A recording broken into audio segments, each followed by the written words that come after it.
What's up everyone? Today ngayong araw, isi-share ko sa inyo ang aking Malaysia Kuala Lumpur experience. Pauwi na pala kami niyan mga kawan, sinundo ako ng pinsan ko. Medyo masama lang yung panahon. Pero the next day, gala agad tayo. Let's go, Petroleona Tower. Ito nga pala yung Shah Alam Metro Station. Sobrang ganda dito mga kawan. Pag nag-video kayo, akala nyo cinematic. Dumating na pala yung trend mga kawan. I-flex ko lang to sa inyo. Medyo malaki lang siya ng konti ng trend sa atin dyan sa Pinas. Hindi siya masyadong crowded at sobrang luwag. Hindi ko lang sure kung rush hour, no? Baka mas maraming tao rin.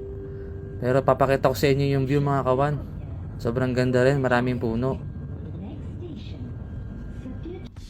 Hanggang dito na lang.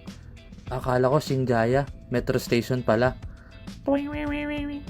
Anyways, pakita ko lang sa inyo. Kahit sobrang unlad na ng Malaysia, marami pa rin puno. Para siyang city tsaka forest at the same time. Magkabilaan yan mga kawan. Ganyan yung view nila dyan.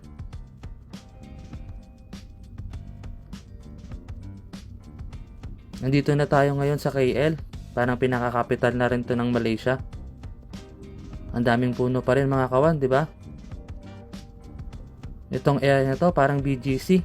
Nasaan kaya yung habal-habal dito? Ayun, habal-habal. Nandito na tayo. Welcome to Petroleona Tower. Sana nag-enjoy kayo. Let's go!